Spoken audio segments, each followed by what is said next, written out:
ଜୟ ଜଗନ୍ନାଥ ଆଉ ଏକ ନୂଆ ଭିଡ଼ିଓକୁ ସମସ୍ତଙ୍କୁ ସ୍ୱାଗତ। ଆଶା କରୁଛି ପିଲାମାନେ ଭଲରେ ଥିବେ। ଏହି ଭିଡ଼ିଓ ଆମେ କ'ଣ କରିବା ତମର ଦଶମ ଶ୍ରେଣୀର ଯେଉଁମାନେ ବି ଦଶମ ଶ୍ରେଣୀର ପ୍ରଥମ ବିଷୟ ଯେଉଁଟାକି ତମର ପଦ୍ୟ ରହିଛି ପିଲାମାନେ ସାହିତ୍ୟର ପ୍ରଥମ ବିଷୟ ଯେଉଁଟାକି ତମର ବନ୍ଦେ ଉତ୍କଳ ଜନନୀ ରହିଛି। ବନ୍ଦେ ଉତ୍କଳ ଜନନୀର ସମସ୍ତ ପ୍ରଶ୍ନ ଉତ୍ତର ଆମେ ଭିଡ଼ିଓରେ ଡିସ୍କସ୍ କରିବା। ସମସ୍ତ ବିଷୟ ପ୍ରଶ୍ନ ଉତ୍ତର ଦେଖ କ'ଣ ରହିଛି। ସମସ୍ତ ପ୍ରଶ୍ନ ଯାହା ବି ରହିଛି ଗୋଟେ ଭିଡ଼ିଓ ଆମେ ତମର କମ୍ପ୍ଲିଟ୍ ଯାହା ବି ରହିଛି ସବୁ କିଛି ଆମେ ଗୋଟେ ଭିଡ଼ିଓରେ ଡିସ୍କସ୍ କରିବା, କେହି ବି ମିସ୍ କରନି।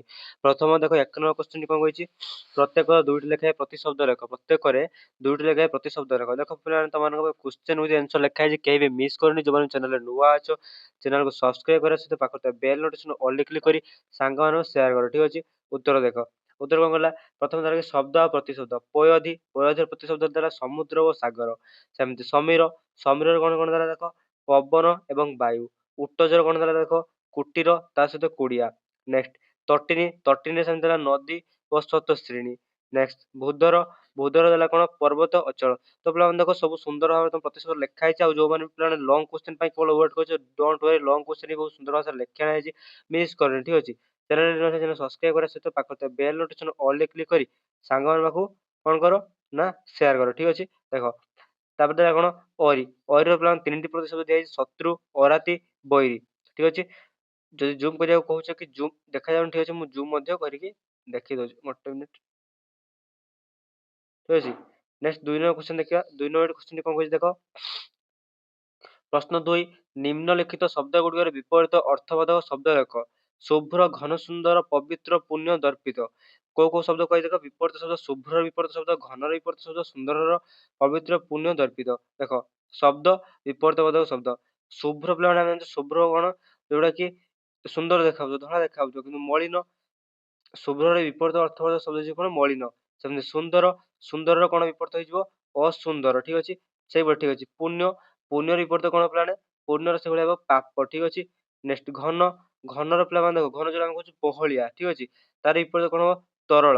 ନେକ୍ସଟ ପବିତ୍ର ବିପରୀତ ଅର୍ଥବୋଧକ ଶବ୍ଦ କ'ଣ ହେବ ନା ଅପବିତ୍ର ହେବ ଏହାର କରେକ୍ଟ ଆନ୍ସର। ନେକ୍ସଟ ଦର୍ପିତ ବିପରୀତ ଅର୍ଥବୋଧକ ଶବ୍ଦ କ'ଣ, ବିନୀତ। ଠିକ୍ ଅଛି। ଦେଖିନି ଆଉ ପିଲାମାନେ ଦେଖ ଏସବୁ ରହିଲା ତମର ବିପରୀତ ଅର୍ଥବୋଧକ ଶବ୍ଦ ଲେଖିପାରିବ ତମେ। ଠିକ୍ ଅଛି। ନେକ୍ସଟ 3 ନମ୍ବର କ୍ୱେଶ୍ଚିନ୍ ଦେଖିବା। ଦେଖ 3 ନମ୍ବର କ୍ୱେଶ୍ଚିନ୍ କ'ଣ କହିଲା ଦେଖ, ନିମ୍ନଲିଖିତ ଶବ୍ଦମାନଙ୍କୁ ନେଇ ସାର୍ଥକ ବାକ୍ୟ ରଚନା କର। ଦେଖ ପିଲାମାନେ ଶବ୍ଦ ତମର ଏଇଠି ଦେଇଛି, ଯାହାକି କ୍ୱେଶ୍ଚିନରେ ବହିରେ ହିଁ ଦିଆଯାଇଛି, ତମର ବହି ପ୍ରଶ୍ନ। ଉତ୍ତର ଦେଖ। ଉତ୍ତର କ'ଣ କହିଲା, ବିଧୌତ ଜ୍ୟୋତ୍ସ୍ନା ବିଧୌତ ରାତ୍ରି ଭାବୁକକୁ ବିମୋହିତ କରେ। କେତେ ସୁନ୍ଦର ଭାବରେ ଲେଖା ହେଇଛି ପିଲାମାନେ ଦେଖିନିଅ। ବିଧୌତ ତମର ବାକ୍ୟ କ'ଣ ଦିଆଯାଇଛି, ଜ୍ୟୋତ୍ସ୍ନା ବିଧୌତ ରାତ୍ରି ଭାବୁକକୁ ବିମୋହିତ କରେ। ଠିକ୍ ସେହିପରି ସୁଶୋଭିତ ରାମଚନ୍ଦ୍ରଙ୍କ ସୁଶୋଭିତ ରୂପକୁ ଦେଖି ମୁନିମାନେ ବିମୋହିତ ହୋଇଥିଲେ। ଠିକ୍ ଅଛି। ପିଲାମାନେ ତମାନେ ଏଇଭଳିଆ ଗୋଟେ ବାକ୍ୟ ତଳେ ଯୋଉ ଯାହା ବି ସୁଶୋଭିତ ଗାର ଦେଇଦେବ। ବିଧୌତ ତଳେ ଗାର ଟିକେ ଦେଇଦେବ, ଯୋଉ ତମେ ହାଇଲାଇଟ୍ ହେଲା ଭଳିଆ ଜଣା ପଡ଼ିବ। ଠିକ୍ ଅଛି। ନେକ୍ସଟ ଦେଖ ରାଜିତ ଆଶ୍ରମରେ ପୁଷ୍ପ ରାଜିତ ଦୃଶ୍ୟ ଚିତ୍ତହରଣ କରେ। ଆଶ୍ରମରେ ପୁଷ୍ପରାଜିତ ଦୃଶ୍ୟ ଅର୍ଥାତ୍ କ'ଣ, ଆଶ୍ରମ ନିକଟରେ ଯୋଉ ବଗିଚାରେ ଯୋଉ ପୁଷ୍ପର ଦୃଶ୍ୟ ଅତି ମନୋହର, ଯାହାକି ଚିତ୍ତ ହରଣ କରିଥାଏ। ଠିକ୍ ସେଇଭଳି ଦେଖ କଳ ଚିଲିକାରେ ପକ୍ଷୀମାନଙ୍କର କଳ ଶବ୍ଦ ଶୁଣାଯାଏ। କ'ଣ ହୁଏ, ଚିଲିକାରେ ପକ୍ଷୀମାନଙ୍କର କଳ ଶବ୍ଦ ଶୁଣାଯାଏ। ଠିକ୍ ସେଇଭଳି ଦେଖ ଆଉ ଗୋଟେ କ'ଣ କହିଲା, ଜ୍ଞାନ ବିଜ୍ଞାନ। ଗୋଟେ ମିନିଟ୍ ପିଲାମାନେ କ'ଣ କହିଲା ଦେଖ, ଜ୍ଞାନ ବିଜ୍ଞାନ। ବର୍ତ୍ତମାନ ଓଡ଼ିଶା ଜ୍ଞାନ ବିଜ୍ଞାନର ଯଥେଷ୍ଟ ଆଗେଇ ଗଲାଣି। କ'ଣ କହିଛି, ବର୍ତ୍ତମାନ ଓଡ଼ିଶା ଜ୍ଞାନ ବିଜ୍ଞାନରେ ଯଥେଷ୍ଟ ଆଗେଇ ଗଲାଣି। ତ ନେକ୍ସଟ କ୍ୱେଶ୍ଚିନ୍ ଦେଖିବା କ'ଣ, କୋଉ କ୍ୱେଶ୍ଚିନ୍, 4 ନମ୍ବର କ୍ୱେଶ୍ଚିନ୍। ଦେଖ 4 ନମ୍ବର କ୍ୱେଶ୍ଚିନ୍ କ'ଣ କହିଛି ତମର। ଦେଖ ନେକ୍ସଟ ପ୍ଲେନ୍ ଆଉ ଗୋଟେ ବାକ୍ୟ ଥିଲା ଯୋଉଟା ତମର ରହିଛି ଉଟ୍ଟଜ ଦେଖ ଘନ ଅରଣ୍ୟରେ ମୁନିମାନେ ଉଟ୍ଟଜ ତିଆରି କରି ରହୁଥିଲେ। କୋଉଠି ପିଲାମାନେ, ଉଟ୍ଟଜରେ ମୁନିମାନେ ରହୁଥିଲେ। ପିଲାମାନେ ସୁନ୍ଦର ଭାବରେ ବାକ୍ୟକୁ ଲେଖା ହେଇଛି, କେହି ବି ମିସ୍ କରୁନି। ଠିକ୍ ଅଛି। ଦେଖିବା ନେକ୍ସଟ 4 ନମ୍ବର କ୍ୱେଶ୍ଚିନ୍ ଦେଖିବା। 4 ନମ୍ବର କ୍ୱେଶ୍ଚିନ୍ ଦେଖ। 4 ନମ୍ବର କ୍ୱେଶ୍ଚିନ୍ କ'ଣ କହିଲା ଦେଖ, ଗୋଟେ ମିନିଟ୍। 4 ନମ୍ବର କ୍ୱେଶ୍ଚିନ୍ କ'ଣ କହିଲା ଦେଖ, କଳ ପଳି ଆଉ 5ଗୋଟି ଧନାତ୍ମକ ଯୁଗ୍ମ ଶବ୍ଦ ଲେଖ। ଠିକ୍ ସେଇଭଳି ଦେଖ 5ଗୋଟି ଧନାତ୍ମକ ଯୁଗ୍ମ ଶବ୍ଦ, ଯୋଉଟାକି ଧଡ଼ ଫଡ଼ ଘଡ଼ ମଡ଼ ଖର ଝର। ପ୍ଲାନ୍ ଟୋଟାଲ ଏହା ରହିଛି ତମର କଳ ପରି ଆଉ 5ଟି ସେଇଭଳି ଧନାତ୍ମକ ବା ସେଇଭଳି ଶୁଭାଯାଉଥିବା ଯୁଗ୍ମ ଶବ୍ଦ। ନେକ୍ସଟ ପ୍ଲାନ୍ ଦେଖିବା କ'ଣ, 5 ନମ୍ବର କ୍ୱେଶ୍ଚିନ୍। 5 ନମ୍ବର କ୍ୱେଶ୍ଚିନ୍ ଦେଖ, ଯୋଉଟାକି ଗଲେ ପଠିତ କବିତାକୁ ଅବଲମ୍ବନ କରି ଶୂନ୍ୟ ସ୍ଥାନ ପୂରଣ କର। ପ୍ଲାନ୍ କ୍ୱେଶ୍ଚିନ୍ ଡାଇରେକ୍ଟ ମୁଁ ଆନ୍ସର ନେଇ ଆସିଛି। କ'ଣ ଦେଖ, ପୂତ ପୟଦି ବିଧୌତ ଶରୀରା ତାଳ ତମାଳ ସୁଶୋଭିତ ତୀରା। ଶୁଭ୍ର ତଟିନୀ କୂଳ ଶିଖର ସମୀରା ନୀଳ ଭୂଦରମାଳ ସାଜେ ତରଙ୍ଗେ। ପିଲାମାନେ ଦେଖ ତମର ଏତିକ ଥିଲା ତମର ଗୋଟେ ହିଁ ବାକ୍ୟ ଯୋଉଟା କି ତମର ଏଠି ଶୂନ୍ୟ ସ୍ଥାନ କିଛି ଥିଲା ଯାହାକୁ ପୂରଣ କରି ମୁଁ ଆନ୍ସର ଲେଖି ନେଇଛି। ନେକ୍ସଟ ନୀଳ ଭୂଦରମାଳା ସାଜେ ତରଙ୍ଗେ କଳ କଳ ମୁଖରିତ ଚାରୁ ବିହଙ୍ଗେ। ଠିକ ଅଛି ଏଟା ସେମିତି ଆଉ ଗୋଟେ ପିଲାମାନେ ଥିଲା ଗୋଟେ ମିନିଟ ବକ୍ସ କରିଦଉଛି ଏଟା ଗୋଟେ ଥିଲା ପିଲାମାନେ। ନେକ୍ସଟ ତମର ଯୋଉ କଳ କଳ ଭୂଦରମାଳା ସାଜେ ତରଙ୍ଗେ କଳ କଳ ମୁଖରିତ ଚାରୁ ବିହଙ୍ଗେ ଏଟା ଗୋଟେ ଥିଲା ତମର ଶୂନ୍ୟ ସ୍ଥାନ। ନେକ୍ସଟ ଥିଲା କଣ ଦେଖ ସୁନ୍ଦର ଶାଳୀ ସୁଶୋଭିତ କ୍ଷେତ୍ରା ଜ୍ଞାନ ବିଜ୍ଞାନ ପ୍ରଦର୍ଶିତ ନେତ୍ରା। ସେଇଭଳିଆ ଆଉ ଗୋଟେ ଦେଖ ଯୋଗୀ ଋଷିଗଣ ଉଟ୍ଟଜ ପବିତ୍ରା ସୁନ୍ଦର ମନ୍ଦିର ମଣ୍ଡିତ ଦେଶା। ପିଲାମାନେ ଦେଖ ତମର ଯାହା ବି ଶୂନ୍ୟ ସ୍ଥାନ ପୂରଣ କରିବାକୁ କୁହାଯାଇଥିଲା ମୁଁ ତ ପୂରଣ କରି ଲେଖିଦେଲି। ତମେ ଡାଇରେକ୍ଟ ଲେଖିପାରିବ ଯୋଉ କ ଖ ଗ ଘ ଏଗୁଡା କିଛି ଲେଖିବା ଦରକାର ନାହିଁ ଆବଶ୍ୟକ କିଛି ବି ନାହିଁ ତମେ ଏମିତି ଲେଖିପାରିବ ଠିକ ଅଛି। ନେକ୍ସଟ ଦେଖ ନେକ୍ସଟ ହେଲା ତମ 6 ନମ୍ବର କ୍ୱେଶ୍ଚନ ଯୋଉଟା କି ଅର୍ଥଗତ ପାର୍ଥକ୍ୟ ଦର୍ଶାଅ। ସୁର ସୁର ପୁତ ପୁତ। ଦେଖ ପିଲାମାନେ ଏଇ ଯୋଉ ସୁର ଦନ୍ତେଶ୍ୱର ହର୍ଷଉ ସୁର ଆଉ ତାଲେଶ୍ୱରେ ଦୀର୍ଘଉ ସୁର ଏ ଦିଟାର ଅର୍ଥଗତ ପାର୍ଥକ୍ୟ ଦେଖିବା। ଦେଖ ପ୍ରଥମ ସୁରର ଅର୍ଥ କଣ ହେଲା ଦେବତା। ନେକ୍ସଟ ଯୋଉ ତାଲେଶ୍ୱରରେ ଦୀର୍ଘ ସୁର ତାର ଅର୍ଥ କଣ ହେଲା ବୀର। ଠିକ ସେଇଭଳିଆ ପୁତ ପରେ ଦୀର୍ଘ ପୁ ତୋର ଅର୍ଥ କଣ ହେଲା ପବିତ୍ର ଯୋଉଟା ଆମେ କହୁଛୁ ପବିତ୍ର। ନେକ୍ସଟ ଯୋଉ ପରେ ହର୍ଷ ପୁତ୍ର ତାର ଅର୍ଥ କଣ ହେଲା ଦେଖ ତାର ଅର୍ଥ ହେଲା ପୁଅ ଠିକ ଅଛି। ସେଇଭଳିଆ ଶାଳୀ ତାଲେଶେଖରେ ସା ରଳଶୈଳୀର ଅର୍ଥ କଣ ଧାନ ବିଶେଷ ଏହା ଏକ ପ୍ରକାର ଶସ୍ୟ ଠିକ ଅଛି। ଏଇ ଯୋଉ ଦେଖ ଏଇ ଯୋଉ ଶାଢୀର ଅର୍ଥ ଗୋଟେ ମିନିଟ ଏଇ ଯୋଉ ଶାଢୀର ଏହାର ଅର୍ଥ କଣ ଏକ ପ୍ରକାର ଶସ୍ୟ ବିଶେଷ ଯାହାକୁ ଆମେ କହୁଛେ କି ଏକ ପ୍ରକାର ଧାନ ବିଶେଷ ମଧ୍ୟ କହିପାରିବା। ଆଉ ଯୋଉ ଶାଳୀ ରହିଛି ତାର ଅର୍ଥ କଣ ସ୍ତ୍ରୀର ସାନ ଭଉଣୀ ଠିକ ଅଛି। ଏଇଟାର ଯୋଉ ଅର୍ଥ କଣ ପିଲାମାନେ ସ୍ତ୍ରୀଙ୍କର ସାନ ଭଉଣୀ। ନେକ୍ସଟ ଦେଖ ନେକ୍ସଟ ହେଲା କି ବଳି ଗୋଟେ ବଳି ହଉଛି ପୂଜା ସାମଗ୍ରୀ ଦୈତ୍ୟରାଜ ବିରୋଚନଙ୍କ ପୁତ୍ର ଠିକ ଅଛି। ଆଉ ଗୋଟେ ବଳି କଣ ହବ ବଳିଦାନ ସେ ବଳିର ଅର୍ଥ କଣ ବଳିଦାନ ଯୋଉଟା ଆମେ କହୁଛୁ ସୈନ୍ୟ ମାନେ ବା ଆମର ଯବାନ ମାନେ ଦେଶ ପାଇଁ ନିଜର ଜୀବନକୁ ବଳିଦାନ କରିଦେଲେ ଠିକ ଅଛି। ସେଇଟା ହଉଛି ବଳିର ଅର୍ଥ। ଆଉ ଗୋଟେ ହଉଛି ବଳି ହଉଛି ବଳବାନ ଠିକ ଅଛି। ବଳିର ପିଲାମାନେ ବିଭିନ୍ନ ଅର୍ଥ ହେଇପାରେ ପ୍ରଥମ ବଳି ଯୋଉଟା କି ପୂଜା ସାମଗ୍ରୀ ଆଉ ଗୋଟେ ଆମେ ଜାଣିଛୁ ବଳି ଦିଆଯାଏ ଯୋଉଟା ଆମେ ଜାଣିଥିବୁ ଯୋଉ କୁକୁଡା କିମ୍ବା ଛେଳି ଏସବୁ ବଳି ଦିଆଯାଏ। ଆଉ ଗୋଟେ ବଳ ଦୀର୍ଘଳି ଯୋଉଟା ହଉଛି କଣ ବଳବାନ ଠିକ ସେଇଭଳିଆ କୂଳ କୂଳର ଅର୍ଥ କଣ ନଦୀ ବା ସମୁଦ୍ରର ପ୍ରବର୍ତ୍ତିତ ତଟ। ଯୋଉ କରଦୀର୍ଘ କୂଳ ଯୋଉଟା ଜାଣିଛେ ଆମେ ନଦୀର ତଟ ବା ସମୁଦ୍ର ତଟ ବୋଲି କହିପାରିବା। ଆଉ ଗୋଟେ କୂଳ ଯୋଉ କରସ କୂଳ ରହିଛି ତାର ଅର୍ଥ କଣ ଦେଖ ତାର ଅର୍ଥ ଏଠି ଦେଖ ତାର ଅର୍ଥ ହେଲା କି ବଂଶ ବିଶେଷ ଯୋଉ ଆମେ କହୁଛେ ସେ କଣ ସେ ସୂର୍ଯ୍ୟ ବଂଶରେ ଜନ୍ମ ହୋଇଥିଲେ ଯାହାକୁ ଆମେ କୂଳ ବୋଲି କହୁଛୁ। ଠିକ ସେଇଭଳିଆ ଦେଖିବା ଦେଖ ଆଉ ତାମାନେ ଏବେ ତମର ଯାହା ବି ସେ ସବୁ ସର୍ଟ କୋଶ୍ଚିନ୍ ଟାଇପ ର ଥିଲା ସେ ସବୁ ସଇଲା। ଏବେ କ୍ଷୁଦ୍ର ଉତ୍ତର ପ୍ରଶ୍ନ ଯାହାକୁ ଆମେ ବାକ୍ୟ ଆକାରରେ ଲେଖିବ ଦେଖ କଣ କଣ ରହିଛି ପ୍ରଶ୍ନ ନମ୍ବର 7 ଚାରୁ ହାସମୟୀ ବୋଲି କାହାକୁ କୁହାଯାଇଛି। ଉତ୍ତର ଦେଖ ଉତ୍କଳ ଜନନୀଙ୍କ ଚାରୁ ହାସମୟୀ ବୋଲି କୁହାଯାଇଛି। କାରଣ ଦେଖ ଏଇଟା ତମର ମେନ୍ ପଏଣ୍ଟ ରହିଲା ଠିକ ଅଛି। ତାପରେ ଏସବୁ ଲାଇନ ତମକୁ ଲେଖିବା ପାଇଁ ପଡିବ କାରଣ ଏସବୁ ତମର 2 ମାର୍କ ର କ୍ୱେଶ୍ଚିନ୍ ଟାଇପ ର ଅଛି। ଚାରୁ ହାସମୟୀ କହିବା ଦ୍ୱାରା ଉତ୍କଳର ଗୌରବମୟ ଅବସ୍ଥାକୁ ସୂଚାଇ ଦିଆଯାଇଛି କାରଣ ସନ୍ତାନ ମାନଙ୍କର ଗୌରବରେ ଜନନୀ ମୁଖରେ ମଧୁର ହସ ଖେଳିଥାଏ। ପୁନଶ୍ଚ ଓଡ଼ିଆ ଭାଷାର ମହାନୀୟତା ଓ ମଧୁରତା ହେତୁ ଉତ୍କଳ ଜନନୀକୁ ଚାରୁ ଭାଷମୟ ବୋଲି କୁହାଯାଇଛି। ନେକ୍ସଟ କ୍ୱେଶ୍ଚିନ୍ ଦେଖିବା ନେକ୍ସଟ ଲାଗି ପ୍ରଶ୍ନ ନମ୍ବର 8 ଯୋଉଟା ଥିଲା କି ଉତ୍କଳ ଜନନୀକୁ କିଏ ଧୋଇ ଦେଉଛି। ବହୁତ ସର୍ଟ କ୍ୱେଶ୍ଚିନ୍ ୟାର ଆନ୍ସର ଡାଇରେକ୍ଟ ଯିବ ମହୋଦଧି ଉତ୍କଳ ଜନନୀକୁ ଧୋଇ ଦେଉଛି ଅର୍ଥାତ କଣ ମହୋଦଧି ସାଗର ଯୋଉଟା ଆମେ ସମୁଦ୍ର ମଧ୍ୟ କହୁଛୁ ସମୁଦ୍ର ଉତ୍କଳ ଜନନୀଙ୍କ ପାଦ ପଦ୍ମକୁ ଧୋଇ ଦଉଛି। ନେକ୍ସଟ 9 ନମ୍ବର କ୍ୱେଶ୍ଚିନ୍ ଦେଖିବା 9 ନମ୍ବର କ୍ୱେଶ୍ଚିନ୍ କଣ ଥିଲା ଦେଖ ସମୁଦ୍ର କୂଳ କେଉଁ ବୃକ୍ଷ ଦ୍ୱାରା ସୁଶୋଭିତ। କେଉଁ ବୃକ୍ଷ ପିଲାମାନେ ଆମେ ସମସ୍ତେ ଜାଣିଛେ ସମୁଦ୍ର କୂଳ ତାଳ ତମାଳ ବୃକ୍ଷ ଦ୍ୱାରା ସୁଶୋଭିତ ଠିକ ଅଛି ଯୋଉଟା ଲେଖା ମଧ୍ୟ ହେଇଛି ବାକ୍ୟରେ। ନେକ୍ସଟ କ୍ୱେଶ୍ଚିନ୍ ଦେଖ 10 ନମ୍ବର କ୍ୱେଶ୍ଚିନ୍ ଯୋଉଟା କି ଉତ୍କଳର ଆକାଶ କାହାର କଳବରରେ ମୁଖରିତ।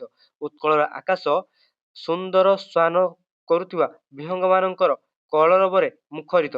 ପିଲାମାନେ ଯୋଉମାନେ ଭିଡ଼ିଓ ଲାଇକ୍ କରୁନ ଏତେ ପର୍ଯ୍ୟନ୍ତ ଭିଡ଼ିଓ ଲାଇକ୍ କରିନି ଏବଂ ଭିଡ଼ିଓ ସାଙ୍ଗମାନେ ସେୟାର କରିନିଅ। ପ୍ରଶ୍ନ ନମ୍ବର 11 ପର୍ବତମାଳା ଗୁଡିକ ଉତ୍କଳ ଜନନୀଙ୍କ ଦେହରେ କିଭଳି ଭାବେ ଶୋଭା ପାଉଛି। କିଭଳି ଭାବେ ପିଲାମାନେ ଦେଖ ଆନ୍ସର ଥିଲା କି ପର୍ବତମାଳା ଗୁଡିକ ଉତ୍କଳ ଜନନୀଙ୍କର ଦେହରେ ତରଙ୍ଗାକାରରେ ସଜ୍ଜିତ ହେଲା ଭଳି ଶୋଭା ପାଉଛି ଠିକ ଅଛି। ପ୍ରଶ୍ନ ନମ୍ବର 12 ପିଲାମାନେ ବୁଝିପାରୁଥିବ ଆଇ ଥିଙ୍କ କ୍ୱେଶ୍ଚିନ୍ ଗୁଡିକ ସମସ୍ତେ ବୁଝିପାରୁଥିବ କାରଣ ପର୍ବତମାଳା ଗୁଡିକ ଢେଉ ଢେଉ ଆକାରରେ ଏମିତି ଦେଖ ଯେମିତି ପୁରା ଢେଉ ଆକାରରେ ସଜ୍ଜିତ ହୋଇଛି ବୋଲି କୁହାଯାଇଛି ଠିକ ଅଛି। ନେକ୍ସଟ ପ୍ରଶ୍ନ ନମ୍ବର 12 କେଉଁମାନଙ୍କ କୁଟୀର ଦ୍ୱାରା ଉତ୍କଳ ପବିତ୍ର ହୋଇଛି। ଯଗୀ ଉତ୍ତର ଦେଖ ଯଗୀ ଓ ଋଷି ମାନଙ୍କର କୁଟୀର ଦ୍ୱାରା ଉତ୍କଳର ଭୂମି ପବିତ୍ର ହୋଇଛି।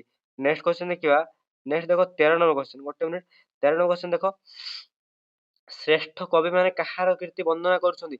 ଉତ୍ତର କଣ ଦେଖ ଶ୍ରେଷ୍ଠ କବି ମାନେ ଉତ୍କଳ ଜନନୀଙ୍କର କୀର୍ତ୍ତି ବନ୍ଦନା କରୁଛନ୍ତି ଫଳରେ ଉତ୍କଳ ଜନନୀଙ୍କ କୀର୍ତ୍ତି ସାରା ପୃଥିବୀରେ ଖ୍ୟାତି ଲାଭ କରୁଛି। ନେକ୍ସଟ କ୍ୱେଶ୍ଚିନ୍ ଦେଖିବା ପିଲାମାନେ 14 ନମ୍ବର କ୍ୱେଶ୍ଚିନ୍ ଯୋଉଟା ଆସିଲା ସପ୍ରସଙ୍ଗ ସରଳାର୍ଥ। ପିଲାମାନେ ସମସ୍ତଙ୍କର ସମସ୍ତେ ୱେଟ୍ କରିଥାନ୍ତି ଲଙ୍ଗ କ୍ୱେଶ୍ଚିନ୍ କେମିତି ଭଲସେ ଲେଖିବେ। ପିଲାମାନେ ଦେଖ ମୁଁ ତମକୁ ବଢିଆ ସେ ଲେଖିଦେଇଛି। ତମେ ଯଦି ଆଗ ପ୍ରାକ୍ଟିସ କରୁନଛ ପିଲାମାନେ, ତମର ଆନୁଆଲ ଏକ୍ଜାମ ଯାହା ବି ଆଗକୁ ଆସୁଛି, ତମର ବୋର୍ଡ ଏକ୍ଜାମ 10ମ ପିଲାଙ୍କର, ସେ ସବୁ ତମେ ଯଦି ୟାକୁ ଡାଇରେକ୍ଟ ଲେଖି, ତମ 5ରୁ 5 ଦେବାର କେହି ବି କାଟିବନି। ଠିକ ଅଛି, ତମେ ଭଲସେ ଡିଟେଲରେ ଦେଖିନିଅ। କ୍ୱେଶ୍ଚନ ଦେଖ, ପୂତ ପୟୋଧି ବିଧୌତ ଶରୀରା ତାଳ ତମାଳ ସୁଶୋଭିତ ତୀରା। ପ୍ରଥମେ ପିଲାମାନେ ଏଇଟା କ୍ୱେଶ୍ଚନ ଅଛି, ତମେ ଏମିତି ଲେଖିବା ପାଇଁ ପଡିବ। ଠିକ ଅଛି, କଣ ପ୍ରଥମେ ଯେମିତି ପୂତ ତୀରା। ଠିକ ଅଛି, ଉତ୍ତର କଣ ଦେଖ, ଉକ୍ତ ପଦ୍ୟାଂଶରେ କାନ୍ତ କବି ଲକ୍ଷ୍ମୀକାନ୍ତ ମହାପାତ୍ରଙ୍କ ବିଚରିତ ବନ୍ଦେ ଉତ୍କଳ ଜନନୀ ଶୀର୍ଷକ ଜାତୀୟ ଭାବନା ପ୍ରଣୟିତ କବିତାର ଗୃହୀତ ହୋଇଛି। ଏଠାରେ କବି ପ୍ରିୟ ଜନ୍ମଭୂମି ଉତ୍କଳ ଜନନୀର ଭୌଗୋଳିକ ସ୍ଥିତି ବା ବାହ୍ୟ ସ୍ୱଭାବର ବର୍ଣ୍ଣନା କରିଛନ୍ତି। ପିଲାମାନେ ବୁଝିପାରୁଛ କେତେ ସୁନ୍ଦର ଭାବେ ଯୋଉ ଉପର ହେଡିଂ ଟୁ କେତେ ସୁନ୍ଦର ଭାବେ ବର୍ଣ୍ଣନା କରାଗଲା। କଣ କୁହାଗଲା, ଉକ୍ତ ପଦ୍ୟାଂଶଟି କାନ୍ତ କବି ଲକ୍ଷ୍ମୀକାନ୍ତ ମହାପାତ୍ରଙ୍କ ବିଚରିତ ବନ୍ଦେ ଉତ୍କଳ ଜନନୀ ଶୀର୍ଷକ ଜାତୀୟ ରଚନା ଜାତୀୟ ଭାବନା ପ୍ରଣୋଦିତ କବିତାରୁ ସଂଗୃହୀତ କରାଯାଇଛି। ଏଠାରେ କବି ନିଜର ପ୍ରିୟ ଜନ୍ମଭୂମି ଉତ୍କଳ ଜନନୀର ଭୌଗୋଳିକ ସ୍ଥିତି ବା ବାହ୍ୟ ସ୍ୱଭାବର ବର୍ଣ୍ଣନା କରିଛନ୍ତି। ପିଲାମାନେ କେତେ ସୁନ୍ଦର ଭାବେ ବର୍ଣ୍ଣନା କରାଯାଇଥିବା ଦେଖିନିଅ। ନେକ୍ସଟ ଦେଖ ପିଲାମାନେ ପ୍ୟାରାଗ୍ରାଫଟା ପଢିବା, ଯୋଉଟାକି ଆମେ ତା ଶରୀର ବୋଲି କହିପାରିବା ମଧ୍ୟ ଏ ସରଳାର୍ଥର ଥର। ଆମ ଜନ୍ମଭୂମି ଉତ୍କଳର ପୂର୍ବ ଦିଗର ସୀମା ବଙ୍ଗୋପସାଗର ଦ୍ୱାରା ବେଷ୍ଟିତ। ଏହି ବଙ୍ଗୋପସାଗରକୁ ପୁରାଣ ଶାସ୍ତ୍ରକାରମାନେ ପବିତ୍ର ମହୋଦଧି ଭାବେ ପରିଚିତ କରାଇଛନ୍ତି। କବିଙ୍କ ମତରେ ସେହି ମହୋଦଧିର ପବିତ୍ର ଜଳ ଉତ୍କଳ ଜନନୀଙ୍କ ଶରୀରକୁ ବିଧୌତ କରୁଛି। ମହୋଦଧିର ପବିତ୍ର ଜଳ ଦ୍ୱାରା ଉତ୍କଳ ଜନନୀଙ୍କର ଶରୀର ବିଧୌତ ହେବା ଦ୍ୱାରା ସେ ସଦା ପବିତ୍ର ହେଉଛି। ପୁନଶ୍ଚ ତାହାର ତଟଦେଶରେ ଶୋଭା ପାଇଥାଏ ମାଳ ମାଳ ତାଳ ତମାଳର ବୃକ୍ଷ। ସେହି ବୃକ୍ଷର ସବୁଜିମାରେ ଉତ୍କଳ ଜନନୀ ଅପୂର୍ବ ଶ୍ରୀ ଧାରଣ କରିଥାଏ। ଏଠାରେ କବି ଉତ୍କଳ ଭୌଗୋଳିକ ସ୍ଥିତିକୁ କାବ୍ୟକ ରୂପେ ଦେଇଛନ୍ତି। କବିଙ୍କର ଏଭଳି ପରିକଳ୍ପନା ହୃଦୟସ୍ପର୍ଶୀ। ପିଲାମାନେ କେତେ ସୁନ୍ଦର ଭାବରେ ଲେଖି ଆଣିଛି ଦେଖ ଥରେ ତମାନଙ୍କ ପାଇଁ। ଆମ ଜନ୍ମଭୂମି ଉତ୍କଳର ପ୍ରଥମେ ତାର ଭୌଗୋଳିକ ସ୍ଥିତି କେଉଁଠାରେ ଅବସ୍ଥିତ ବର୍ଣ୍ଣନା କରିଦେଲି। ନେକ୍ସଟ ଆମ ଏହି ବଙ୍ଗୋପସାଗରକୁ ପୁରାଣର ଶାସ୍ତ୍ରକାରମାନେ ମହୋଦଧି ଭାବରେ ପରିଚିତ କରାଇଛନ୍ତି। ପିଲାମାନେ ତମେ ଡାଇରେକ୍ଟ ଲେଖିନିଅ, ଥରେ ଦୁଇଥର ପ୍ରାକ୍ଟିସ କରିଦେଲେ ଏତେ ସୁନ୍ଦର ଭାବରେ ଲେଖା ହେଇଛି ଯେ ବି ଶିକ୍ଷକ ଦେଖିବେ ସେ ବହୁତ ଖୁସି ହେଇଯିବେ। ଠିକ ଅଛି, ଏଠାରେ କବି ଉତ୍କଳର ଭୌଗୋଳିକ ସ୍ଥିତିକୁ ବ୍ୟାଖ୍ୟା କରିଛନ୍ତି। ନେକ୍ସଟ ଏଭଳି ବର୍ଣ୍ଣନା କବିଙ୍କର ଜାତୀୟତା ବୋଧ ମଧ୍ୟ ପ୍ରକାଶିତ ହେଉଛି। ଠିକ ଅଛି, ନେକ୍ସଟ କ୍ୱେଶ୍ଚନ ଦେଖିବା। ଦେଖ ପିଲାମାନେ ନେକ୍ସଟ ଦେଖ 15 ନମ୍ବର କ୍ୱେଶ୍ଚନ, ଯୋଉଟା ଦେଲେ କଣ, ଘନ ଘନ ବନଭୂମି ରାଜିତ ଅଙ୍ଗେ ନୀଳ ଭୂତରମାଳା ସାଜେ ତରଙ୍ଗେ। ଉତ୍ତର ଦେଖ, ସଂସ୍କୃତ ପଦ୍ୟାଂଶଟି କାନ୍ତ କବି ଲକ୍ଷ୍ମୀକାନ୍ତ ମହାପାତ୍ରଙ୍କ ଦେଶାତ୍ମକ ବୋଧକ ସଙ୍ଗୀତ ବନ୍ଦେ ଉତ୍କଳ ଜନନୀରୁ ଗୃହୀତ ହୋଇଛି। ଏଠାରେ କବି ଉତ୍କଳ ଜନନୀଙ୍କର ଅରଣ୍ୟ ପର୍ବତମାଳାର ଶୋଭାକୁ ଛନ୍ଦାୟିତ ଭାବରେ ପରିପ୍ରକାଶ କରିଛନ୍ତି। ଆଉ ଥରେ ପରିପ୍ରକାଶ କରିଦେଉଛି ଦେଖ, ସଂସ୍କୃତ ପଦ୍ୟାଂଶଟି କାନ୍ତ କବି ଲକ୍ଷ୍ମୀକାନ୍ତ ମହାପାତ୍ରଙ୍କ ଦେଶାତ୍ମବୋଧକ ସଙ୍ଗୀତ ବନ୍ଦେ ଉତ୍କଳ ଜନନୀରୁ ଗୃହୀତ ହୋଇଛି। ଏଥିରେ କବି ଉତ୍କଳ ଜନନୀଙ୍କର ଅରଣ୍ୟ ପର୍ବତମାଳାର ଶୋଭାକୁ ଛନ୍ଦାୟିତ ଭାବରେ ପରିପ୍ରକାଶ କରିଛନ୍ତି। ପିଲାମାନେ ହେଡିଂ ତମେ ଯଦି ଷ୍ଟାର୍ଟିଂରେ ଯଦି ଏତେ ଭଲସେ ଲେଖିଦବ ନା, ଯୋଉ ବି ଶିକ୍ଷକ ଦେଖିବ ତମ ପରୀକ୍ଷା ଯୋଉ ଲେଖୁଛି ଏଇଭଳିଆ ଆନ୍ସର, ତମର 5ରୁ 5 ଦ୍ୱାରା କେହି ବି ପଛେଇବେ ନାହିଁ। ଠିକ ଅଛି, ବହୁତ ଭଲସେ ପ୍ରାକ୍ଟିସ କରିନିଅ। ଆନ୍ସର ଦେଖ ପଢି ଦଉଛି ଥରେ, ଆମ ଉତ୍କଳ ପ୍ରଦେଶ ଅପୂର୍ବ ପ୍ରାକୃତିକ ପରିବେଶରେ ସୁଶୋଭିତ। ଏହା ବିସ୍ତୀର୍ଣ୍ଣ ଅଞ୍ଚଳ ନିବିଡ଼ ଅରଣ୍ୟ ଦ୍ୱାରା ଆଚ୍ଛାଦିତ। ଏହି ଜନ୍ମଭୂମି ଶାଳ, ପିଆଶାଳ, ଅସନ, କୁରୁମ, ଶିଶୁ, କେନ୍ଦୁ, ଆମ୍ବ, ଚାକୁଣ୍ଡା, ବର, ଅସ୍ତ, ଗମ୍ଭାରୀ, ନିମ ଆଦି ଗୁଳ୍ମ ଦ୍ୱାରା, ଯୋଉଟା ଆମେ ଦ୍ରୁମ ମଧ୍ୟ କହୁଛୁ, ଦ୍ରୁମ ଦ୍ୱାରା ପରିପୂର୍ଣ୍ଣ। ପୁନଶ୍ଚ ଏହି ବନରେ ବାସ କରନ୍ତି ବାଘ, ଭାଲୁ, ହାତୀ, ହରିଣ, ଜିଙ୍କ, ଠେକୁଆ, ସମ୍ବର, କୁଟୁରା ଆଦି ପ୍ରାଣୀମାନେ। ନାନା ଜାତିର ପଶୁ ସାଙ୍ଗକୁ ମୟୂର, କୋଇଲି, ଶୁଆ, ସାରି ଆଦି ପକ୍ଷୀମାନେ ମଧ୍ୟ ବାସ କରନ୍ତି। ଲାଗି ବହୁଳ ଗଛ ସାଙ୍ଗକୁ ପଶୁପକ୍ଷୀଙ୍କର ଲୀଳାଖେଳା ଦର୍ଶକଙ୍କୁ ବିମୋହିତ କରିଥାଏ ଆମ ଉତ୍କଳ ଜନନୀଙ୍କ ଭୂମିରେ ବା ଶରୀର ମଧ୍ୟରେ। ଉତ୍କଳର ସ୍ଥାନେ ସ୍ଥାନେ ଦେଖାଦିଏ ସବୁଜ ବୃକ୍ଷ ଆଚ୍ଛାଦିତ ତୃଙ୍ଗ ପର୍ବତମାଳା, ଯୋଉଟା କି ଢେଉଢେଉ ଆକାରରେ ସଜ୍ଜିତ ହୋଇ ରହିଛି। ସେହି ପର୍ବତମାଳା ଦୂରରୁ ମନୋରମ ଦେଖାଯାଏ। ଛୋଟ ଛୋଟ ପାହାଡ ଗୁଡ଼ିକ ପାଖକୁ ପାଖେ ସଜେଇ ହେଲା ଭଳି ରଖିଥାନ୍ତି। ସମୁଦ୍ର ମଧ୍ୟରେ ଉତ୍ତାଳ ତରଙ୍ଗ ଯେପରି ଦେଖାଯାଏ, ଏହି ନୀଳ ପର୍ବତ ଗୁଡ଼ିକ ସେଭଳି ଦେଖାଯାଆନ୍ତି। କବି ଉତ୍କଳର ଶୋଭାକୁ ଯଥାର୍ଥ ଭାବରେ ବର୍ଣ୍ଣନା କରିବାକୁ ଯାଇ ଏହାର ଅତି ଘଞ୍ଚ ବନ ପ୍ରଦେଶ ଓ ପର୍ବତମାଳାର ରୂପକୁ ଦେଖାଇବାକୁ ଚେଷ୍ଟା କରିଛନ୍ତି। କବିଙ୍କ ଉପସ୍ଥାପନା କାବ୍ୟିକ ଓ ମନୋଜ୍ଞ ହୋଇପାରିଛି। ଠିକ ଅଛି, କେତେ ସୁନ୍ଦର ଭାବରେ ପିଲାମାନେ ବର୍ଣ୍ଣନା କରିବା ସହ ଦେଖିନେଲ। ନେକ୍ସଟ ଦେଖିବା, ନେକ୍ସଟ ସରଳାର୍ଥ ଯୋଉଟା ରହିଛି କଣ, ତମ 16 ନମ୍ବର ସରଳାର୍ଥ, ଯୋଉଟା ଦେଲା ସୁନ୍ଦର ଶାଳୀ ସୁଶୋଭିତ କ୍ଷେତ୍ରା ଜ୍ଞାନ ବିଜ୍ଞାନେ ପ୍ରଦର୍ଶିତ ନେତ୍ରା। ତମେ ଦେଖ କେତେ ସୁନ୍ଦର ଭାବରେ ହେଡିଂ କେତେ ସୁନ୍ଦର ବର୍ଣ୍ଣନା କରା ଦେଖ। ଠିକ ଅଛି, ମୁଁ ତମମାନଙ୍କ ପାଇଁ ପୋଜ ମଧ୍ୟ କରିଛି, ତମେ ପଢିନିଅ ଥରେ, ଯୋଉମାନେ ଲେଖିନ ପୂର୍ବଟା ଆଉ ଥରେ ଦେଖିନିଅ।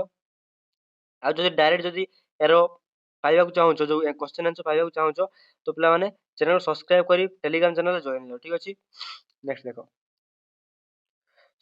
16 ନମ୍ବର କ୍ୱେଶ୍ଚନ ଗଲା ପିଲାମାନେ। ସରି 15 ନମ୍ବର ଗଲା, 16 ନମ୍ବର ଦେଖିବା। କ୍ୱେଶ୍ଚନ କଣ କହୁଛି ଦେଖ, ସୁନ୍ଦର ଶାଳୀ ସୁଶୋଭିତ କ୍ଷେତ୍ରା ଜ୍ଞାନ ବିଜ୍ଞାନେ ପ୍ରଦର୍ଶିତ ନେତ୍ରା। କଣ କୁହାଯାଉଛି? ସୁନ୍ଦର ଶାଳୀ ସୁଶୋଭିତ କ୍ଷେତ୍ରା ଜ୍ଞାନ ବିଜ୍ଞାନେ ପ୍ରଦର୍ଶିତ ନେତ୍ରା। ଡାଇରେକ୍ଟ ଆନ୍ସର ଦେଖିବା। ଉତ୍କଳ ପଦ୍ୟାଂଶଟି କାନ୍ତ କବି ଉକ୍ତ ପଦ୍ୟାଂଶଟି କାନ୍ତ କବି ଲକ୍ଷ୍ମୀକାନ୍ତ ମହାପାତ୍ରଙ୍କ ବିରଚିତ ବନ୍ଦେ ଉତ୍କଳ ଜନନୀ ଶୀର୍ଷକ ଜାତୀୟ ଭାବନା ପ୍ରଣୋଦିତ କବିତାରୁ ଗୃହୀତ ହୋଇଛି।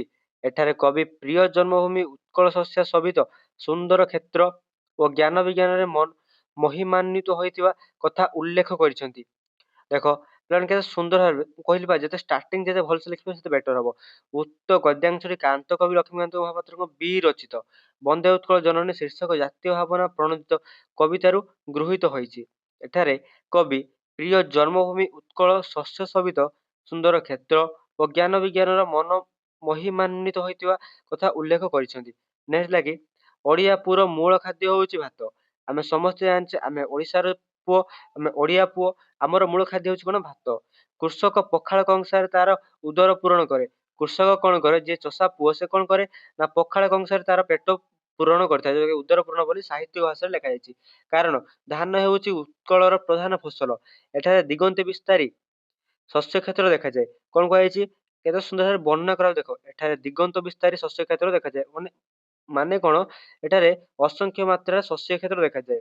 ଶରତ ଋତୁରେ ଚାରିଆଡେ ଧାନ କ୍ଷେତ୍ରର ସବୁଜିମା ନୟନ ମନକୁ ହରଣ କରିନିଏ। ପୁଣି ସେହି ସବୁଜ କ୍ଷେତ୍ର ଶୀତ ଋତୁରେ ସୁବର୍ଣ୍ଣ ବର୍ଣ୍ଣ ଧାରଣ କରି କେବଳ କୃଷକକୁ ହିଁ ନୁହେଁ, ଯେକୌଣସି ଦର୍ଶକକୁ ପ୍ରାଣ ଭରା ଆନନ୍ଦ ଦେଇଥାଏ। ଆହୁରି କଣ କହୁଛନ୍ତି? ଶରତ ଋତୁରେ ଯୋଉ ଧାନ କ୍ଷେତ୍ର ସବୁଜିମାରେ ପ୍ରକୃତିକୁ ଏତେ ସୁନ୍ଦର ଭାବରେ ପରିପ୍ରକାଶ କରିଥାଏ, ସିଏ ପୁଣି ଶୀତ ଋତୁ ଆସିଲା ପରେ ସୁବର୍ଣ୍ଣର ପୁରା ସୁନା ଯେଭଳି ଚିକଚିକ କରୁଥାଏ ସେଇଭଳି ରୂପ ବା ସେଇଭଳି ରଙ୍ଗ ଧାରଣ କରି କେବଳ ଯେ କୃଷକର ମନକୁ ମୋହନ କରି ନୁହେଁ, ସେହା ନୁହେଁ, ସେ ପୁରା ସମଗ୍ର ଦର୍ଶକ ମଣ୍ଡଳ ଯୋଉମାନେ ଦେଖୁଥାନ୍ତି ତାଙ୍କର ମଧ୍ୟ ସେ ଯୋଉ ଏତେ ସୁନ୍ଦର ଦୃଶ୍ୟରେ ପ୍ରାଣ ଭରା ଆନନ୍ଦ ପ୍ରଦାନ କରିଥାଏ।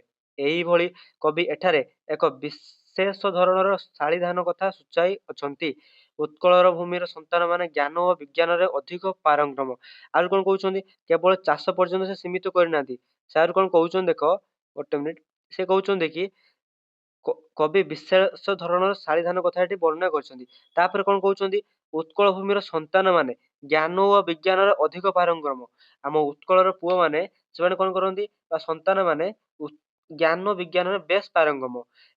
ଏହାକୁ ବୁଝେଇବାକୁ ଯାଇ କବି କହିଛନ୍ତି, ଉତ୍କଳ ଜନନୀଙ୍କ ନେତ୍ରରୁ ପ୍ରକାଶିତ ହେଉଥିବା ଜ୍ଞାନାଲୋକ ଓ ବିଜ୍ଞାନର ଅପୂର୍ବ ଜ୍ୟୋତି। ଆଉ କଣ କହିଛନ୍ତି? ସେ କବି କହୁଛନ୍ତି ଯେ ଆମ ଉତ୍କଳ ଜନନୀଙ୍କ ନେତ୍ରରୁ ପ୍ରକାଶିତ ହେଉଛି ଜ୍ଞାନାଲୋକ ଏବଂ ବିଜ୍ଞାନର ଅପୂର୍ବ ଜ୍ୟୋତି। କବିଙ୍କର ଏଭଳି କହିବାର ଉଦ୍ଦେଶ୍ୟ ହେଉଛି, ଏହି ପବିତ୍ର ଉତ୍କଳ ମାଟିରେ ଜନ୍ମ ନେଉଛନ୍ତି ଅନେକ ଜ୍ଞାନୀ ଓ ବିଜ୍ଞାନୀ। ସେମାନେ ଜ୍ଞାନ ବିଜ୍ଞାନ କଳରେ କାଳଜୟୀ କୃତିତ୍ୱ ହାସଲ କରିଛନ୍ତି। କବିଙ୍କର ଏହିଭଳି ବର୍ଣ୍ଣନା ଉତ୍କଳ ଜନନୀଙ୍କ ପାଇଁ ଯଥାର୍ଥ ମନେ ହୁଏ। ପିଲାମାନେ କେତେ ସୁନ୍ଦର ଭାବରେ ଯେମିତି କବି ବର୍ଣ୍ଣନା କରିଛନ୍ତି, ସେ ସବୁକୁ ପୁରା ସରଳ ଭାଷାରେ ବୁଝେଇ କେତେ ସୁନ୍ଦର ଭାବରେ ବର୍ଣ୍ଣନା କରାଯାଇଛି।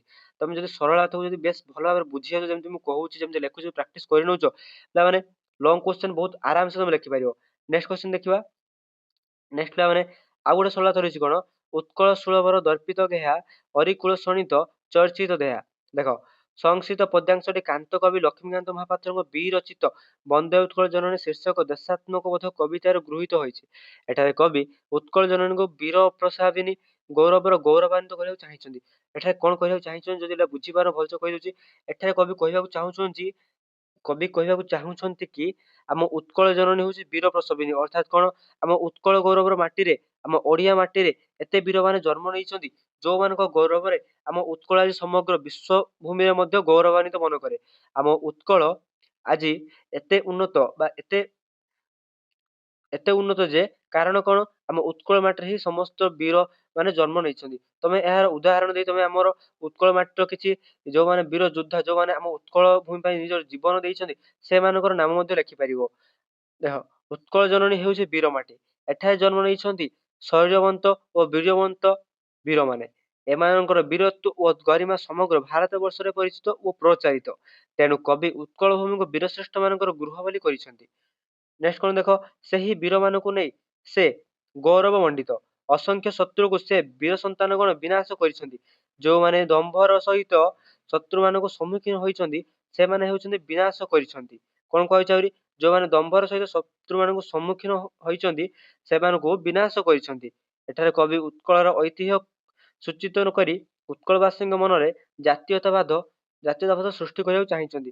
ଆହୁରି ମଧ୍ୟ ତମେ ଲେଖିପାରିବ କି ଚଣ୍ଡାଶୋକ ଯିଏକି ଅଶୋକ ସମ୍ରାଟ, ସେ ଆମ ଉତ୍କଳ ଭୂମିକୁ ଆସି ଧର୍ମାଶୋକରେ ପରିଣତ ହୋଇଥିଲେ। ଏଭଳି ଗାରିମା ଥିଲା ଆମ ଉତ୍କଳ ଭୂମିର। ପିଲାମାନେ ତମେ ଏହାକୁ ମଧ୍ୟ ଏଡ୍ କରିପାରିବ। ଇତିହାସକୁ ପିଲାମାନେ ଏତେ ସୁନ୍ଦର ଭାବେ ତମେ ସାହିତ୍ୟରେ ଯଦି ପରିପ୍ରକାଶ କରିପାରିବ, ବେଶ ସୁନ୍ଦର ହବ ତମର ଲେଖା। ନେକ୍ସଟ ପ୍ଲାନ୍ ହେଲା ଦୀର୍ଘ ଉତ୍ତରଣର ପ୍ରଶ୍ନ। ବେଶୀ ପିଲାମାନେ ଆଉ ନାହିଁ, ବହୁତ କମରେ ସରିଯିବ। ଦେଖ ବହୁତ କମ ହିଁ ଅଛି ତମମାନଙ୍କ ପାଇଁ। ଆଉ ଏତେ ସୁନ୍ଦର ଭାବରେ ଲେଖିବା ଥରେ ହିଁ ପଢିଦେଲେ ତମର ବେଶ ଭଲ ଭାବରେ ମନେ ରହିଯିବ। ପିଲାମାନେ କେହି ବି ମିସ୍ କରନି, ଚ୍ୟାନେଲ ନୂଆ ଥିଲେ ଚ୍ୟାନେଲକୁ ସବସ୍କ୍ରାଇବ କରିବା ସହିତ ପାଖରେ ବେଲ୍ ନୋଟିଫିକେସନ ଅଲରେ କ୍ଲିକ୍ କର। ଠିକ ଅଛି। ନେକ୍ସଟ ଦେଖ, ଗୋଟେ ମିନିଟ୍ କଲର ଚେଞ୍ଜ କରିବୁ।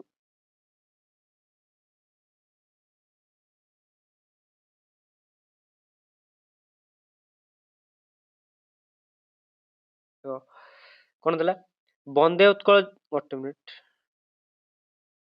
ବନ୍ଦେ ଉତ୍କଳ ଜନନୀ କବିତାର ଉତ୍କଳର ବୈଶିଷ୍ଟ୍ୟ ଉଲ୍ଲେଖ କର। ପିଲାମାନେ ତମକୁ ମୁଁ କହିବି, ଯଦି କେବଳ ଗୋଟେ ହିଁ ତମକୁ କରିବାର ଅଛି, ଏଇ ଗୋଟେ ହିଁ କ୍ୱେଶ୍ଚନ ଯଦି ତମେ ବହୁତ ଭଲସେ କରୁଛ, ଆଉ କିଛି ବି କରିବା ଦରକାର ନାହିଁ, ଏଇ ଗୋଟେ ହିଁ କ୍ୱେଶ୍ଚନ କରିନିଅ।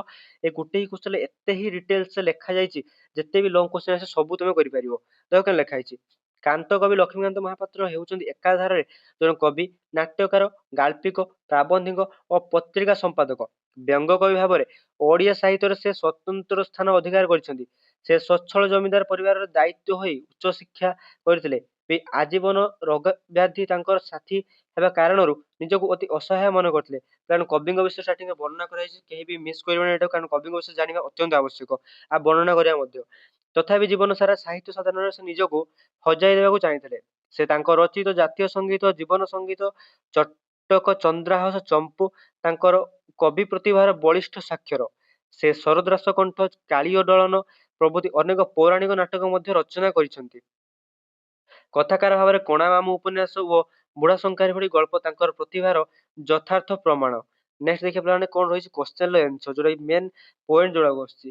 ତାଙ୍କର ଦେଶାତ୍ମକ କବିତା ଗୁଚ୍ଛ ଜାତୀୟ ସଙ୍ଗୀତର ପ୍ରଥମ କବିତା ହେଉଛି ବନ୍ଦେ ଉତ୍କଳ ଜନନୀ। ସଂଗ୍ରାମୀ ପରିବାରର ଦୟାଦ ଭାବରେ ସେ ମାତୃଭୂମିକୁ ଅତ୍ୟନ୍ତ ଭଲ ପାଉଥିଲେ। ତାଙ୍କ ଦୃଷ୍ଟିରେ ଉତ୍କଳ ମାତୃଭୂମି ଅନ୍ୟାନ୍ୟ ଓ ଅତୁଳନୀୟ। ଉତ୍କଳ ଜନ୍ମଭୂମି ବିମୋହିତ ଛବିକୁ ସେ ସ୍ୱଚକ୍ଷୁରେ ଦେଖୁଛନ୍ତି। ତାଙ୍କ ମାନସ ପଟରେ ଭାସି ଉଠିଛି ମାତୃଭୂମିର ଅନିନ୍ଦ୍ୟ ରୂପ। ଉତ୍କଳ ଜନନୀର ଭୁବନ ମୋହିନୀ ରୂପ ଶୋଭା ହୃଦୟସ୍ପର୍ଶୀ ଭୌଗୋଳିକ ସ୍ଥିତି କବିଙ୍କ ମନରେ ସୃଷ୍ଟି କରିଛି ଉଚ୍ଚାଟିତ ଭାବ। ତାଙ୍କର ସେଇ ଭାବକୁ ପ୍ରତି ଅର୍ଘ୍ୟ ଭାବରେ ସେ ଜଣାଇ ଦେଇଛନ୍ତି। ଠିକ ଅଛି। ନେକ୍ସଟ ତ ନେକ୍ସଟ ଦେଖ, ନେକ୍ସଟ କଣ କୁହାଗଲା? ନେକ୍ସଟ କୁହାଗଲା କି ତାଙ୍କ ମାନସ ପଟରେ ଭାସି ଉଠିଛି ମାତୃଭୂମିର ଅନିନ୍ଦ୍ୟ ରୂପ, ଉତ୍କଳ ଜନନୀଙ୍କ ଭୁବନମୋହୀ ରୂପସଭା ହୃଦୟସ୍ପର୍ଶୀ ଭୌଗୋଳିକ ସ୍ଥିତି କବିଙ୍କ ମନରେ ସୃଷ୍ଟି କରିଛି ଏକ ଉଚ୍ଚାଟିତ ଭାବ। ତାଙ୍କର ସେଇ ଭାବନାକୁ ପ୍ରୀତି ଅର୍ଘ୍ୟ ଭାବରେ ସେ ଜଣାଇ ଦେଇଛନ୍ତି। କବିଙ୍କ ଦୃଷ୍ଟିରେ ଆଉ ଗୋଟେ ପାରାଗ୍ରାଫ, ମାନେ ଗୋଟେ ପାରା ସଇଲା, ନେକ୍ସଟ ପାରା। କବିଙ୍କ ଦୃଷ୍ଟିରେ ଉତ୍କଳ ହେଉଛି ଚାରୁ ହାସ୍ୟମୟ, ଅର୍ଥାତ୍ ଉତ୍କଳ ଜନନୀର ହସ ଖୁବ୍ ସୁନ୍ଦର। ତାଙ୍କର ବାଣୀ ମଧ୍ୟ ମଧୁର। ପବିତ୍ର ପୟୋଧି ତାଙ୍କ ଶରୀରକୁ ସୌବାଧିତ କରି ପବିତ୍ରୀକୃତ କରୁଅଛି। ସାଗର ତୀରେ ତୀରେ ଲମ୍ବି ଯାଉଛି ତାଳ।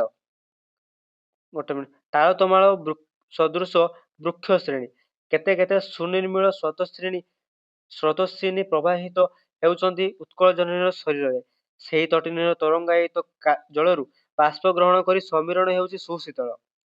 କେତେ ସୁନ୍ଦର ଭାବରେ ବାକ୍ୟକୁ ପ୍ରେଜେଣ୍ଟ କରାଯାଇଛି। ଦେଖ ଏଠି ସମସ୍ତ ବାକ୍ୟକୁ ପୁରା ସାହିତ୍ୟିକ ଶବ୍ଦରେ ପୁରା ପରିପୂର୍ଣ୍ଣ କରିଦିଆଯାଇଛି ବହୁତ ଭଲ ଭାବରେ, ଯେମିତି ପୁରା ତମମାନଙ୍କ ମାର୍କ କେବେ କାଟିବନି। ଯଦି ତମେ ୟାକୁ ଭଲସେ ପ୍ରାକ୍ଟିସ କରୁଛ, ସମସ୍ତ ଲଙ୍ଗ କ୍ୱେଶ୍ଚନ କରିପାରିବ। ଠିକ ଅଛି। ଉତ୍କଳ ଜନନୀ ଧାରଣ କରିଛନ୍ତି ଘନ ଘନ ବନରାଜି। ଘଞ୍ଚ ଅରଣ୍ୟରେ ସେ ସବୁଜଶ୍ରୀ ଧାରଣ କରିଛି। ସ୍ଥାନେ ସ୍ଥାନେ ରହିଛି ତରଙ୍ଗାୟିତ ନୀଳ ଭୂଦରମାଳା।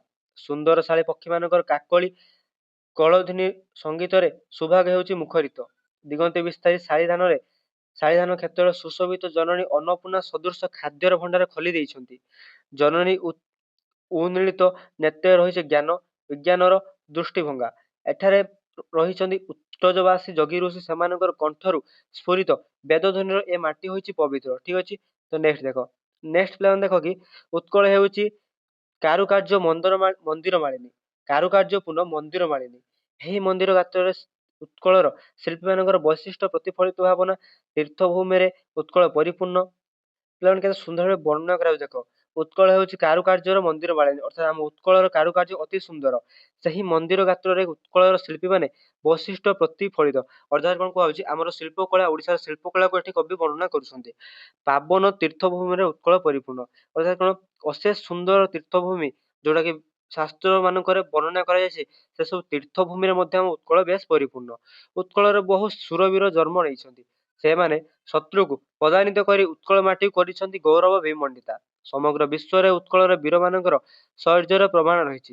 କବିଙ୍କ ଭାଷାରେ ଉତ୍କଳ ସୁରବର ଦର୍ପିତ ଦେହା, ଅରିକୁଳ ଶୋଣିତ ଚର୍ଚ୍ଚିତ ଦେହା। ଠିକ ଅଛି, ପିଲାମାନେ ଗୋଟେ ଗୋଟେ ପୋଏମ୍ ମଧ୍ୟ ଯୋଉଟା କବିତା ରହି ଏଠି ବର୍ଣ୍ଣନା କରାଯାଇଛି, ଦେଖି ନେବ। ନେକ୍ସଟ ଦେଖ, ଯୋଉ ତମ ଲାଷ୍ଟ ପାରା ରହିଛି, ଉତ୍କଳ ଜନନୀ ଜନ୍ମ ଦେଇଛି ଅନେକ କାଳଜୟୀ କବିଙ୍କୁ। ସେହି କବିମାନେ ଜନନୀର ସୁଯୋଗ୍ୟ ସନ୍ତାନ ଭାବରେ ମାତୃଭୂମିର ବନ୍ଦନା ଗାନ କରିଛନ୍ତି। ତାଙ୍କର ସେହି କବିକୃତ ହେଉଛି ଅନିନ୍ଦ୍ୟ କୀର୍ତ୍ତି। ତାଙ୍କୁ ଦେହରେ ଧାରଣ କରି ଉତ୍କଳ ଜନନୀ ହେଉଛନ୍ତି ଧନ୍ୟା, ପୁଣ୍ୟା ଓ ଚିରଶରଣ୍ୟା। କବିତାଟି କେବଳ କବି ଉତ୍କଳ ଜନନୀଙ୍କ ଅନନ୍ୟ ରୂପସେବା, ଐତିହ୍ୟ, ଐଶ୍ୱର୍ଯ୍ୟକୁ ଯଥାର୍ଥ ଭାବରେ ବର୍ଣ୍ଣନା କରିଛନ୍ତି। କାରଣ କେତେ ସୁନ୍ଦର ଭାବରେ ଦେଖ ବର୍ଣ୍ଣନା କରାହେଲା। ତମେ ଯଦି ଗୋଟେ ହିଁ ଲଙ୍ଗ କୋଶ୍ଚିନ୍ ବି କରୁଛ ନା, ତମର ସମସ୍ତ ଲଙ୍ଗ କୋଶ୍ଚିନ୍ ହେଇଯିବ। ଠିକ ଅଛି, ତଥାପି ଆମେ ନେକ୍ସଟ ଲଙ୍ଗ କୋଶ୍ଚିନ୍ ସବୁ ଦେଖିବା।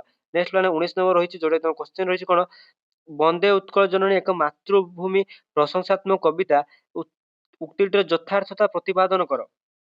ଦେଖ କଣ କୁହାଯାଇଛି, ବନ୍ଦେ ଉତ୍କଳ ଜନନୀ କବିତାଟିର କବି କାନ୍ତ କବି ଲକ୍ଷ୍ମୀକାନ୍ତ ମହାପାତ୍ର ସେ ତାଙ୍କର ସାରସ୍ୱତ ସୃଷ୍ଟିର ଉତ୍କଳ ଜୟୀ ଜୀବନୀ, ସାମାଜିକ ରୀତିନୀତି ଓ ସାଂସ୍କୃତିକ ଅପରୂପକୁ ଯଥାର୍ଥ ଭାବରେ ଦେଖାଇଛନ୍ତି।